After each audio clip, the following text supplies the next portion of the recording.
Good afternoon. Welcome to the Atheist Viewpoint. I'm David Silverman. I'm Dennis Horvitz, and we are doing actually a joint show for New York City Atheists Live on tape. And I don't know if anyone knows this guy. We are talking to Dr. Richard Dawkins.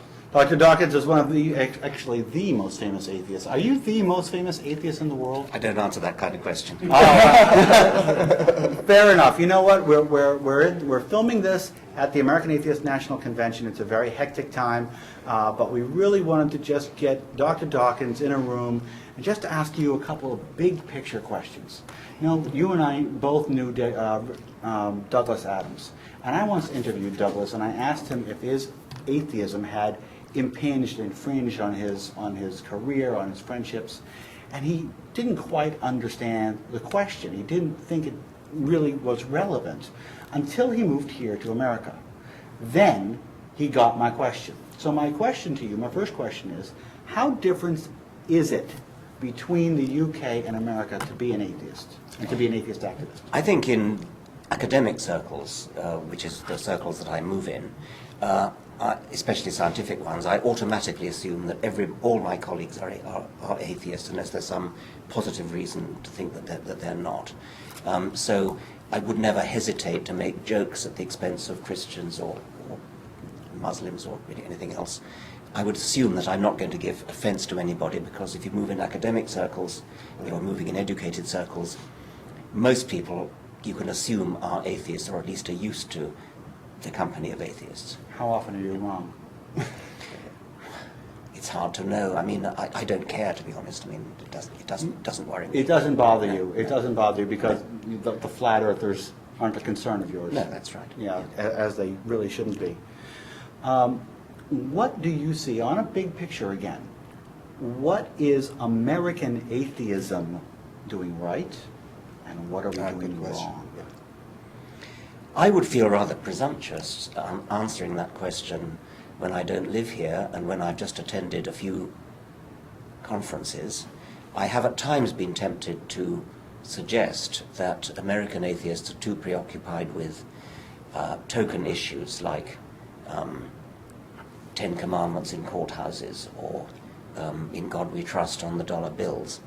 And I once said that in a talk at one of these conferences and was fairly roundly rebuked by somebody on pretty good grounds that this I would never have believed, but apparently politicians actually use the fact that there's In God We Trust on dollar bills to make political capital and say this must be a Christian country because look what it says on the dollar bill.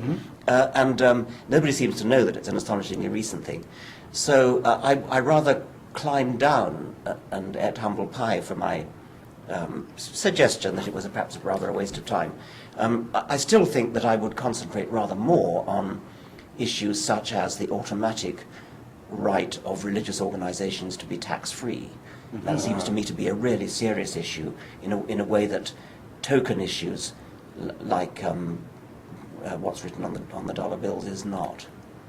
Now, on the other side of the coin, God Save the Queen is the British national anthem, and you don't have the theism, or at least our perception is that you don't have the theistic rhetoric, the theistic penetration. There's probably a lot in that, and the fact that there is an established church in Britain may be why we're not a very religious country, because religion in Britain is a bore.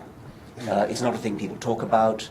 They go to church when they're baptized, married, and die, and that's kind of what church is for. And if anybody actually starts talking about religion at a dinner party or something, you sort of edge away. I mean, you think they were a bit nutty. And I think that may be precisely because we have an established church and the Queen is head of the Church of England. And I've been told the same thing by Scandinavian friends, where in each of the Scandinavian countries, I understand, there is an established church. And again, I mean, those are among the least religious countries in the world. So, I mean, is it a forbidden fruit type of situation? Is it that we have a separation of church and state? Is that the cause of the need to protect the separation? Well, I'm of not church sure and that state? I'm not sure that it's a forbidden fruit. I think maybe it's that because of the separation of church and state, religion has become free enterprise, and so it is. It benefits from all the slick advertising techniques, money-raising techniques, pastors competing with each other for congregations, and the fat tithes, tax-free, that they get from these congregations. Well, in the United States, it's not really politic to start openly advocating, well, let's tax the churches. I mean, that you Yes. would not be elected in this country for saying that. Although Right. it's a darn good time in the middle of a global recession, Yes. the churches should Not a be bad paying time, yeah, taxes. well, yeah, but that's rational. Now, it is our perception as well that we hear a lot from religious organizations in America that religion in the UK is on the rise dramatically. No, I don't think so. With one exception, which is Islam. We have a serious Islam problem in Britain. And if you're looking for a religion that is on the rise, that's it. That's it. And that's frightening. That's the scary one. Yeah. That's it. Hasn't there been, I don't know what to call it, a rollback in the perception of evolution? Hasn't there been a recent poll done that apparently a lot more people believe in creationism? You have to be careful with the way the question is asked. Yes. I think the American figure, which is often quoted and which does seem to be pretty robust, Yeah. is something like 40%, or even a little bit more than 40%, are young Earth creationists. Yes. That's 6,000 years, which is utterly dotty. I mean, that's just bonkers.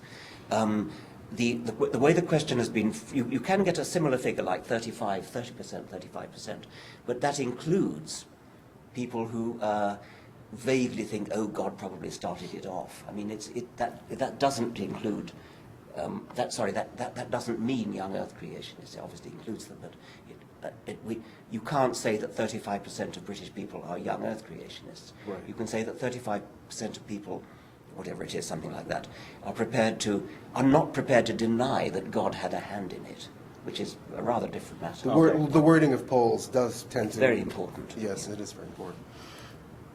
I just had a question and I lost it. I'm going to ask you to use your psychic powers. We have had a tremendous surge in America in the past year. Thanks to George W. Bush in the last 8 years, atheism is on the rise in all 50 states. We anticipate a pushback. What do you think that pushback is going to look like? And how do we defend ourselves against That it? was going to be my question, sure. When you say pushback, you mean backlash? A backlash, Yes. I don't know. I mean, you don't literally mean a violent backlash, do you? No. So what do you mean?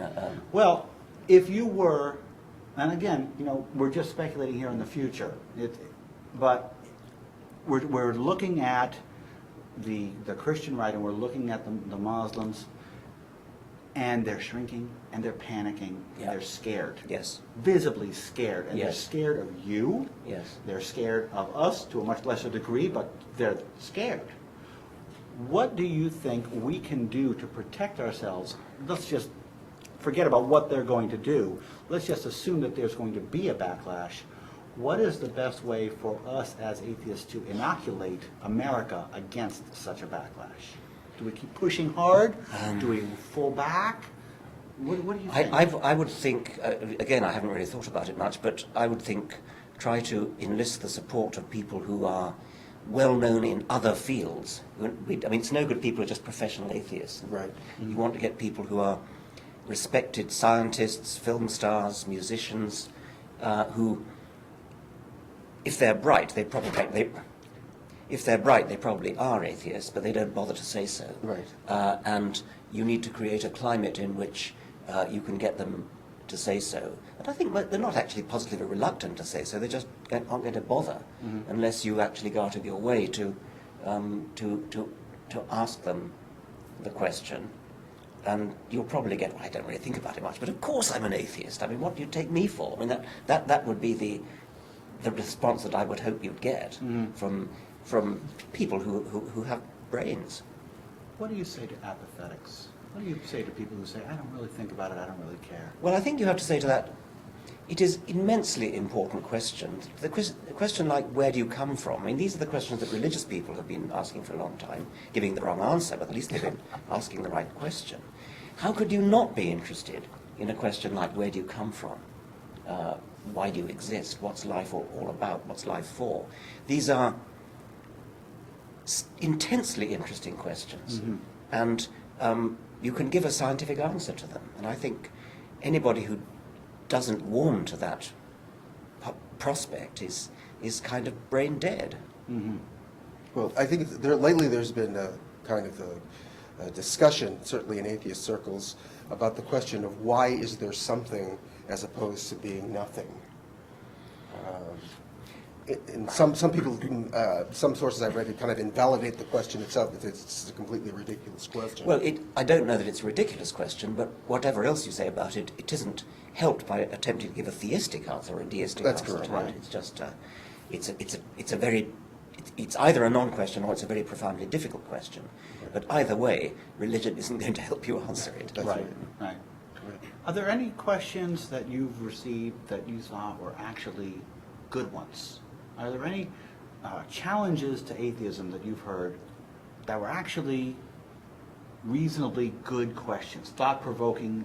Gee, I got to think about that question. Nothing in ethics, nothing in biology, possibly in physics. When physicists say things like the constants, the fundamental constants of the universe are extremely fine-tuned, and if they were the slightest bit different, the universe as we know it wouldn't exist, we wouldn't exist. That too, though it may be quite mysterious, is not helped, cannot be helped by postulating any kind of intelligent creator. That just raises a bigger question than it answers. Right. But I do think it's an interesting question. It's a question that physicists need to answer. Nobody else can answer it. If physicists can't answer it, nobody else can. Right. And I'm not a physicist, but I like talking to physicists about it.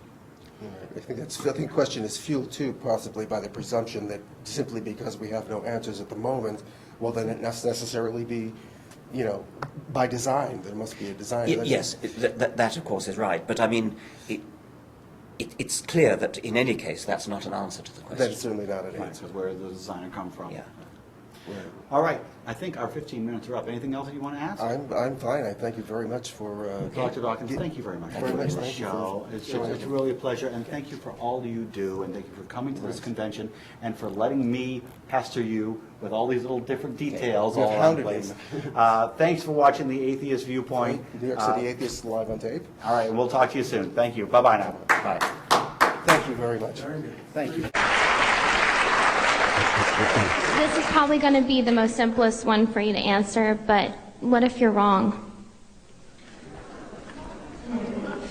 Well, what if I'm wrong? I mean, anybody could be wrong. We could all be wrong about the flying spaghetti monster and the pink unicorn and the flying teapot. You happen to have been brought up, I would presume, in the Christian faith. You know what it's like not to believe in a particular faith because you're not a Muslim, you're not a Hindu. Why aren't you a Hindu? Because you happen to have been brought up in America, not in India. If you'd been brought up in India, you'd be a Hindu. If you were brought up in Denmark in the time of the Vikings, you'd be believing in Wotan and Thor. If you were brought up in classical Greece, you'd be believing in Zeus. If you were brought up in Central Africa, you'd be believing in the great Juju up the mountain.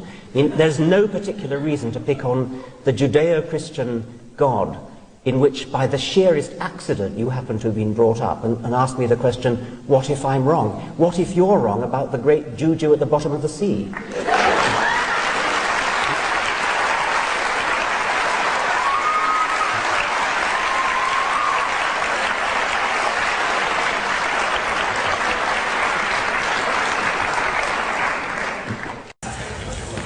That splendid music, the coming in music, the Elephant March from Aida, is the music I've chosen for my funeral. And you can see why. It's triumphal. I won't feel anything, but if I could, I would feel triumphal at having lived at all, and at having lived on this splendid planet, and having been given the opportunity to understand something about why I was here in the first place before not being here. Can you understand my quaint English accent? Okay. Like everybody else, I was entranced yesterday by the animal session, Robert Full and Franz Lanting and others, the beauty of the things that they showed. The only slight jarring note was when Jeffrey Katzenberg said of the Mustang, the most splendid creatures that God put on this earth. Now, of course, we know that he didn't really mean that, but in this country at the moment, you can't be too careful.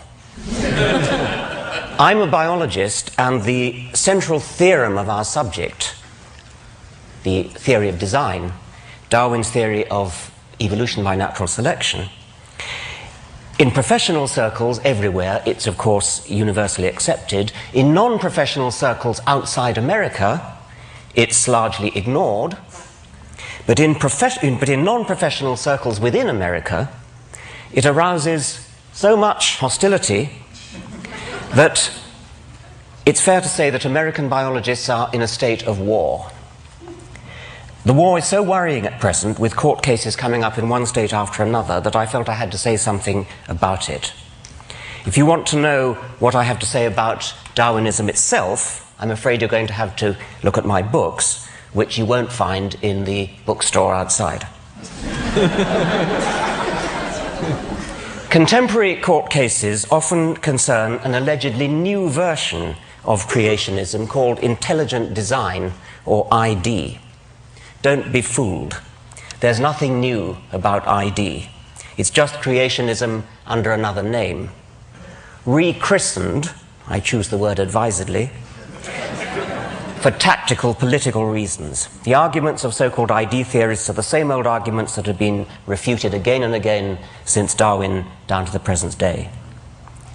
There is an effective evolution lobby coordinating the fight on behalf of science, and I try to do all I can to help them, but they get quite upset when people like me dare to mention that we happen to be atheists as well as evolutionists.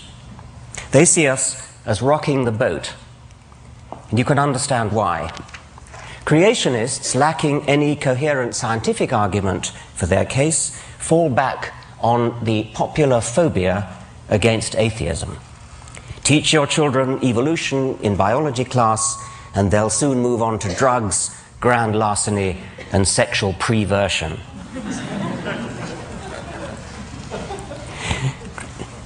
In fact, of course, educated theologians from the Pope down are firm in their support of evolution. This book, Finding Darwin's God, by Kenneth Miller, is one of the most effective attacks on intelligent design that I know, and it's all the more effective because it's written by a devout Christian. People like Kenneth Miller could be called a godsend to the evolution lobby, because they expose the lie that evolutionism is, as a matter of fact, tantamount to atheism. People like me, on the other hand, rock the boat. But here I want to say something nice about creationists. It's not a thing I often do, so listen carefully. I think they're right about one thing. I think they're right that evolution is fundamentally hostile to religion. I've already said that many individual evolutionists, like the Pope, are also religious, but I think they're deluding themselves.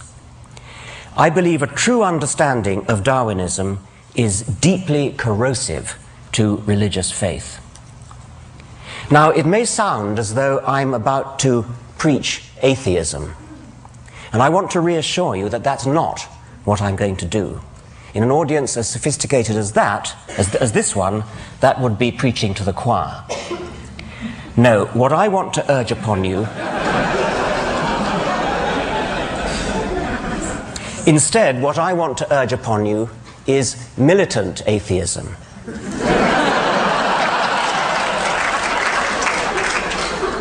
But that's putting it too negatively. If I was a person who were interested in preserving religious faith, I would be very afraid of the positive power of evolutionary science, and indeed science generally, but evolution in particular, to inspire and enthrall, precisely because it is atheistic. Now, the difficult problem for any theory of biological design is to explain the massive statistical improbability of living things. Statistical improbability in the direction of good design.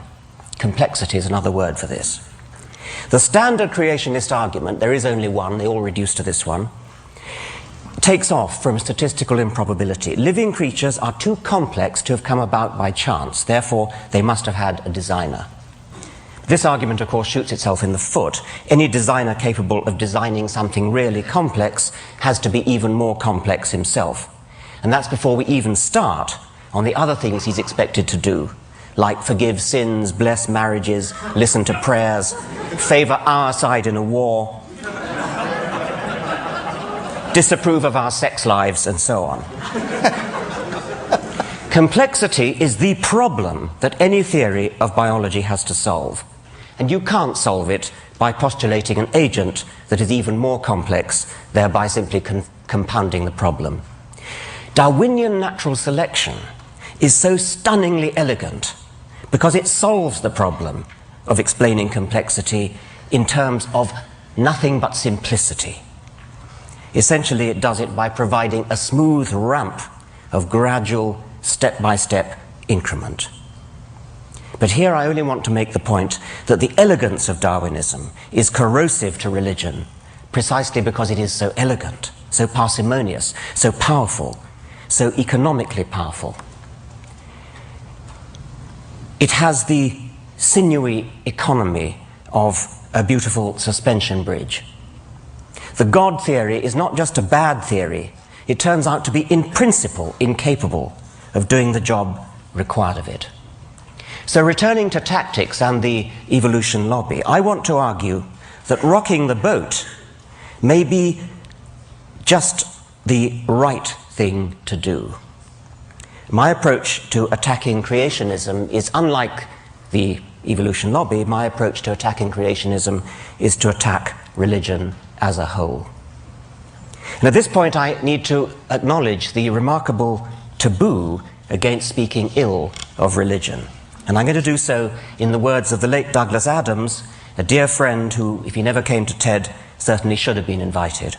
He was? He was, good. I thought he must have been.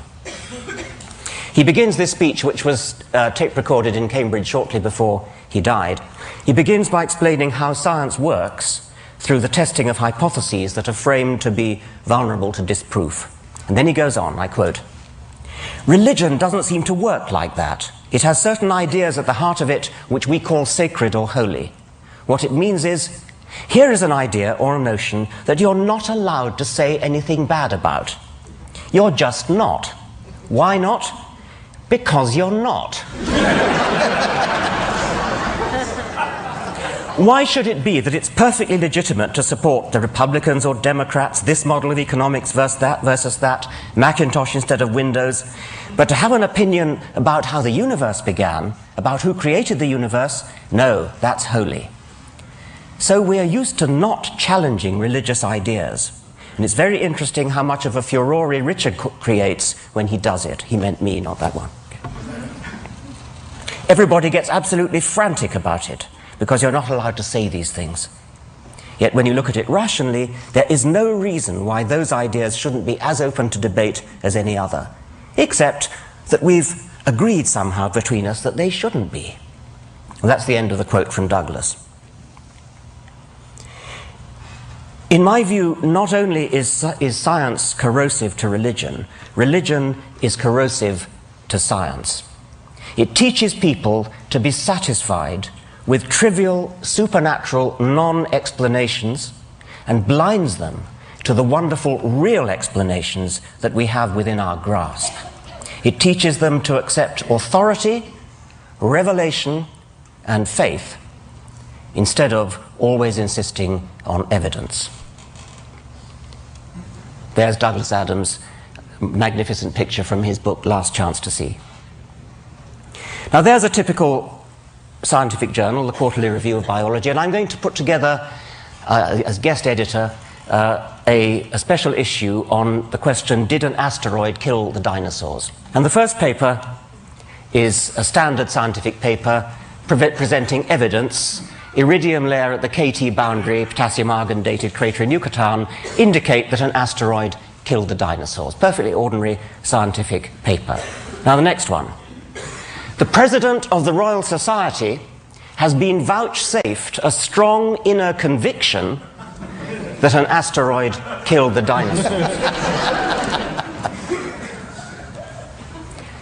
it has been privately revealed to Professor Huxtane that an asteroid killed the dinosaurs. Professor Haldley was brought up to have total and unquestioning faith that an asteroid killed the dinosaurs. Professor Hawkins has promulgated an official dogma binding on all loyal Hawkinsians that an asteroid killed the dinosaurs. That's inconceivable, of course. But suppose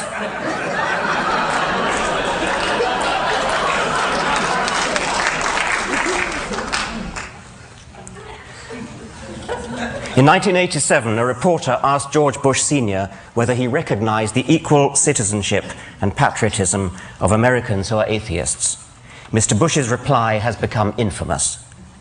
No, I don't know that atheists should be considered citizens, nor should they be considered patriots.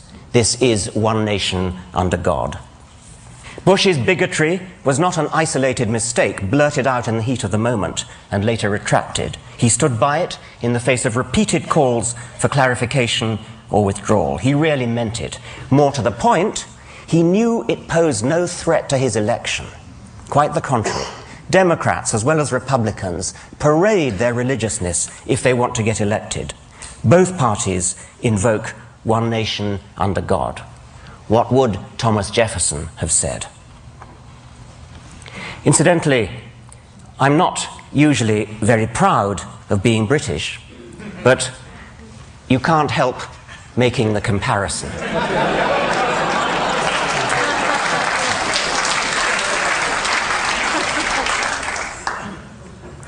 In practice, what is an atheist? An atheist is just somebody who feels about Yahweh the way any decent Christian feels about Thor or Baal or the golden calf. As has been said before, we are all atheists about most of the gods that humanity has ever believed in. Some of us just go one god further.